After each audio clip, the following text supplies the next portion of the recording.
तर बघा आपण पोलीस भरती पालघर जिल्ह्याचे क्वेश्चन्स आता बघतोय. तर आता बघा खालीलपैकी मोठा अपूर्णांक कोणता? हा प्रत्येक जिल्ह्यात आणि बऱ्याच वेळा विचारलेला प्रश्न आहे. तर मी ना आता तुम्हाला डीपली त्याला समजावून सांगते, म्हणजे तुम्ही ना विसरणार नाही तो. ठीक आहे. तर बघा, मोठा अपूर्णांक किंवा लहान अपूर्णांक असे क्वेश्चन एनी टाईम विचारतात की खालीलपैकी मोठा कोणता, छोटा कोणता. तर काय करायचं माहिती आहे का? बघा, हे जे अंशछेदामध्ये असतात ना त्याचं मी तुम्हाला सांगते. बघा आता 3/5 आहे, 5/7, 7/9 आणि 9/8. आता काय करायचं असतं माहिती आहे का? बघा, जेवढा ज्याचा हे मोठा असतो ना, छेद मोठा असतो ना, तर तो छेद जेवढा मोठा असतो ना तेवढा तो अपूर्णांक लहान असतो. ठीक आहे. परत एकदा सांगते, छेद जेवढा मोठा असतो ना तेवढा अपूर्णांक लहान असतो. ठीक आहे. पण आता बघा इथे काय प्रॉब्लेम केला आहे की छेद आहेत ना ते वेगवेगळे आहेत. ठीक आहे. आता बघा, जसं आता डीपली सांगायचं म्हणजे काय झालं बघा, 3 आहे, 3/5. तर याचा अर्थ काय होतो की 3 आहे ना त्याचे 5 भाग केलेत, 3चे 5 भाग केलेत. म्हणजे उदाहरणार्थ सोपं करून सांगते, 25/5 असतात, म्हणजेच 25चे 5 भाग. जसं आपण दुसरी तिसरीला असताना बघा असे हे द्यायचे, म्हणजे असे सर्कल सर्कल द्यायचे का, एवढ्या समजा 4 रेषा आहेत तर 4चे 2 भाग केले. ठीक आहे. म्हणजे बघा 4चे 2 भाग केले. हा मेन या भागाकाराचा अर्थ असतो. ठीक आहे. हे लक्षात घ्या. तर हे बघा, आता 5/7 म्हणजे काय, 5चे 7 भाग केले असा याचा अर्थ होतो. आणि त्याच्यानुसार जे उत्तर येईल ना, जसं आता बघा 4/2 म्हणजे 2 भाग केले. ठीक आहे. इकडे 2 आणि इकडे 2, म्हणजे बे एके बे आणि बे दुने 4. ठीक आहे. म्हणजे 2, याचं उत्तर काय आलं 2. म्हणजे 4चे 2 भाग केल्यावर एक भाग 2 होतो आणि दुसरा भाग पण 2 येतो. ठीक आहे. हे 2 याचा म्हणजे याचा हे जे छेदात अंशात लिहितात ना त्याचा अर्थच हा असतो. हे पहिल्यांदा तुम्ही समजून घ्या. त्यानंतर बघा आता आता याचे जे आता बघा, जर समजा सगळीकडे छेद सारखे असते ना, म्हणजे इथे 5 आहे, इथे 7 आहे, इथे 9 आहे, इथे 8 आहे, तर मग समजा सगळीकडे 5च असते ना, तर मग आपण काय केलं असतं, तर बघा आता समजा छेद समजा सारखेच आहेत सगळ्यांचे, म्हणजे सगळ्यांचे सारखेच भाग होतात आहे ना. मग जेवढी मोठी संख्या असेल ना, जी ही संख्या म्हणजे अंशातली संख्या जेवढी मोठी असेल ना, तर तेवढं त्याचं उत्तर पण मोठं येतं. आणि जेवढी संख्या लहान असेल ना अंशातली, तर मग त्याचे भाग जास्त पडतात, म्हणजे जास्त भाग पडतात, असं असं असं वाक्य वापरा. म्हणजे समजा 7 बघा, 7/9 आहे ना, तर बघा 7/9 आणि समजा जर इथे 3/9 असले, तर बघा 7चे जर 9 भाग केले तर जास्त होतील, पण 3चे 9 भाग केले तर कमी कमी येईल ना. म्हणजे असं विचार करा का, समजा 7 गुंठे जमीन आहे तर त्याचे 9 भाग केले तर कमी कमीच येईल ना, जास्त जास्त येईल, सॉरी. आणि जर 3 गुंठे जमिनीचे 9 भाग केले तर तर अजून कमी होईल ना ती जमीन, असं. ठीक आहे. म्हणजे ही जी आहे ना, तर ही लहान आहे. ठीक आहे. जर हे कधी येतं, जेव्हा हे समान असतं तेव्हा. हे जर उलटं असतं, तुम्हाला आता उलटं करून दाखवते. समजा 9/7 आहे आणि 9/3 आहे. ठीक आहे. आता या केसमध्ये बघा काय येतं, बघा कसं विचार करायचं की आता बघा समजा असं जमिनीचं सांगते, 9 गुंठे जमीन आहे आणि 7 भाऊ आहेत. ठीक आहे. आणि 9 गुंठे जमीन आहे पण 3 भाऊ आहेत, तर मग काय येईल, तर बघा ऑब्विसली इथे जास्त जमीन येईल ना, म्हणजे ही संख्या मोठी आहे असं. तर या पद्धतीने तुम्ही लक्षात ठेवा. आता बघा, छेद जर सारखे असतील तर जी मोठी संख्या असते तर ती मोठी येते. म्हणजे हे बघा, हे हे उदाहरण त्याच्यासाठी आहे. आणि जर समजा अंश जर समान असेल ना, तर मग ज्याचा छेद लहान असतो ना ती संख्या मोठी येते. ठीक आहे. ही एक दुसरी केस झाली. आता तिसरी केस काय, तर तिसरी केस आहे गणित आहे. काय, तर इथे छेद कोणाचं सारखं नाही, अंश कोणाचं सारखं नाही. ठीक आहे. तर याची एक पद्धत अशी येते ना की छेद समान करायचा. जर समजा एकदम लहान संख्या असतील ना, तर छेद समान करायचा आणि मग याच पद्धतीने छेद समान केलं की या पद्धतीने जाता येतं. ओके. तर असं तुम्ही करू शकता. किंवा दुसरी पद्धत अशी आहे की याचा प्रॉपर भागाकार करून तुम्ही करू शकता. ठीक आहे. तर आपण आता ना छेद समान करायची पद्धत वापरूया. बघा तुम्हाला दाखवते. बघा छेद कसा समान करतात, तर आता समजा या दोघांमध्ये छेद समान करायचा आहे ना, तर याला पण गुणिले 7 करायचं, याला पण गुणिले 7 करायचं. का? कारण या दोघांमध्ये बघायचं आहे ना म्हणून, आणि याला गुणिले 5 करायचं, याला गुणिले 5 करायचं. ठीक आहे. तर बघा 7 5 35 आले आणि 7 त्रिक 21 आले, 7 5 35 आले आणि 5 5 25 आले. ठीक आहे. हे झाले छेद समान यांचे दोघांचे. यांचे दोघांचे छेद समान आहे म्हणजे आता बघा इथे छेद 35 आणि इथे छेद 35, हे मगाशी छेदाचं जे समान सांगितलं होतं तसं.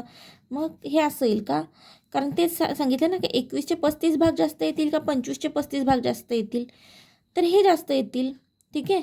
त्यामुळे ही संख्या मोठी आली. तर ह्या पद्धतीने आता करतात. पण जर 2 संख्या असतील ना तर ही पद्धत बरी पडते आपल्याला. पण इथे 4 संख्या येते ना, आणि म्हणजे त्यांचा जो गुणाकार केला तर तो पण मोठा येईल बऱ्यापैकी. तसंही करता येईल, पण आपल्याला वेळेचं पण बंधन असतं परीक्षेला. तर दुसरी पद्धत मी तुम्हाला सांगते ज्याच्यामध्ये तुम्हाला पॉईंटचा भागाकार यायला पाहिजे. तर बघा कसा करायचा. तर आता बघा हा का 3/5 बरोबर. तर काय करायचं आपण साधा भागाकार करूया त्याचा. बघा 3/5. ठीक आहे. ही जी वरची संख्या असते ना ती इकडे लिहिली जाते. ठीक आहे. काही लोक नाही पटकन उलटं लिहितात. ठीक आहे. आता भागाकार कसा करायचा बघा. 3 आता बघा ही संख्या लहान आहे आणि ही संख्या मोठी आहे, त्यामुळे भागाकार असा सिम्पली होईल का? नाही होणार. इथे मोठी आणि इथे लहान असते ना तेव्हा तो व्यवस्थित होतो. आता हा पॉईंटचा भागाकार येईल तर मग शून्याला भाग द्यायचा. ठीक आहे. आता 5च्या पाड्यात 3 तर येत नाही, मग शून्यालाच भाग देणार. 5 0 0. आता इथे वजाबाकी करायची, 3 आले. ठीक आहे.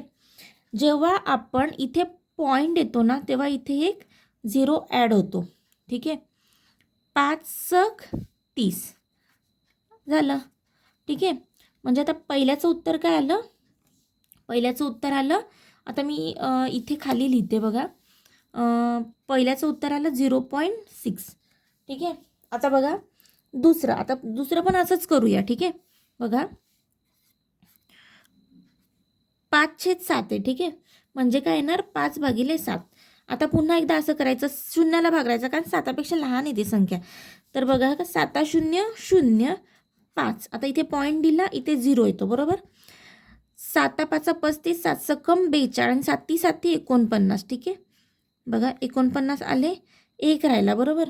आता जेव्हा बाकी राहते ना तेव्हा इथे 0 द्यायचा. आता बघा मगाशी 0 दिला तेव्हा पॉईंट आला, आता 0 दिल्यावर पॉईंट नाही येणार, आता फक्त 0 द्यायचा. 7 1 7. ठीक आहे. परत एकदा 3 आले. आता बघा आपल्याला लहान मोठेपणा काढायचा आहे, त्यामुळे पुढे पुढे भागाकार करण्यात काही अर्थ नाही आहे. एवढं उत्तर आलं बस झालं. ठीक आहे. तर दुसरं जे आहे ते उत्तर आलं 0.71. आता बघा तिसरं बघूया. 7/9. ठीक आहे. पुन्हा एकदा तेच करायचं, शून्याला भाग द्यायचा. 7 0 0 आणि 7. ठीक आहे. आता इथे पॉईंट द्यायचा, इथे 0 घ्यायचा. 9 7 63 बरोबर. 9 8 72 होतं, याच्यापेक्षा मोठी जाते त्याच्यामुळे इथे 72 नाही घ्यायचे. 9 7 63. ठीक आहे. त्याच्यानंतर इथे 7 घ्यायचे आणि पुन्हा एकदा तर ते बघा इथे परत परत ते 7 7 7 7 येतच जातील. ठीक आहे. त्यामुळे आता बघा इथे 7 येतील बघा बरं. हे बघा 9 7 63. ठीक आहे. म्हणजे इथे काय आलं 0.77. तर इथे बघा इथे ट्रिकी आहे. कसं आहे माहिती आहे का, इथे 77 आलं बघा, इथे पण 71 आलं होतं. ठीक आहे. आता शेवटचा आहे तो आपण बघूया. तर बघा तर 9/8. बघा 9/8 आहे. आता इथे बघा कसं आहे ना, ही संख्या मोठी आहे. मगासपासून ना इथे संख्या लहान होत्या, आता ही संख्या मोठी आली आहे. मग आता 8 1 8 असा भाग लागेल. ठीक आहे. 8 मगाशी शून्याच्या भाग लावत होतो कारण ती संख्या त्या संख्येच्या पाड्यातच येत नव्हती. तर बघा आता 1 राहिला, इथे पॉईंट दिला. 8 1 8. ठीक आहे. 2 8 2 16. ठीक आहे. एवढं बस झालं उत्तर. पुढे पण करू शकतो, पण आपण पुढे पुढे करत गेलं तर जास्त होत जातं ते. तर बघा काय आलं 1.12. आता बघा इथे 0.0. पण इथे 1 पॉईंट आहे म्हणजे हा अपूर्णांक मोठा आहे. ठीक आहे. तर मग उत्तर काय आलं तर 4 आलं याचं उत्तर. का तर याचा भागाकार किती आला 1.12 असा आला. ठीक आहे. आता बघा, तुम्हाला ना एक गोष्ट सांगते इथे, की इथे ना जर समजा आता इथे एक ट्रिक म्हणून लक्षात घ्या, की कसं काय 1 मिनिटात काढायचं उत्तर. आता मी तुम्हाला एक कन्सेप्ट क्लिअर करून दिली. कन्सेप्ट क्लिअर असले ना तरच ट्रिकचा फायदा होतो. बरेच लोक सांगतात की ट्रिक हे बघा, ट्रिक कसं आहे ना, कन्सेप्ट क्लिअर करा, गणित ऑटोमॅटिक येतील. सारखे सारखे ट्रिक आणि ते एवढ्या जास्त होतात ना की ऐन परीक्षेला काही आठवत नाही मग. ठीक आहे, तर बघा काय करायचं. तर बघा इथे काय होता, अंश लहान आहे आणि छेद मोठा आहे. अंश लहान छेद मोठा, अंश लहान छेद मोठा. इथे हा जो वरची संख्या आहे ती मोठी आहे आणि ही लहान आहे. ठीक आहे, तर बघा जेव्हा आता बघा म्हणजे कसं आहे, 9चे 8 भाग केलेत ना, असा त्याचा अर्थ होतो. मग ही जर अशी केस असेल ना की जेव्हा अंश हा छेदापेक्षा मोठा असेल तर तो मोठा अपूर्णांक असतो. मग तुम्हाला नाही लक्षात राहिलं, कारण नाही राहत असं परीक्षेला लक्षात, तर मग भागाकार पटापट करता येतो. पण एवढं लक्षात ठेवा, तिथे रेड पेनने वगैरे असं लिहून ठेवा की जर अंश मोठा असेल छेदापेक्षा तर तो अपूर्णांक मोठा असतो. ठीक आहे, तर तुम्हाला मी 2-3 कन्सेप्ट इथे क्लिअर केले की छेद सारखा असेल तर अंश सारखा असेल तर काय करायचं. आणि अजून एक कन्सेप्ट याच्यामध्ये सांगितला, तो छेद समान करून कसं करायचं ते पण सांगितलं. आणि पॉईंटचा भागाकार. आणि अजून एक ट्रिक म्हणून लिहून घ्या इथे, की जर अंश मोठा असेल तर तो मोठा असतो अपूर्णांक. ठीक आहे, थँक्यू सो मच.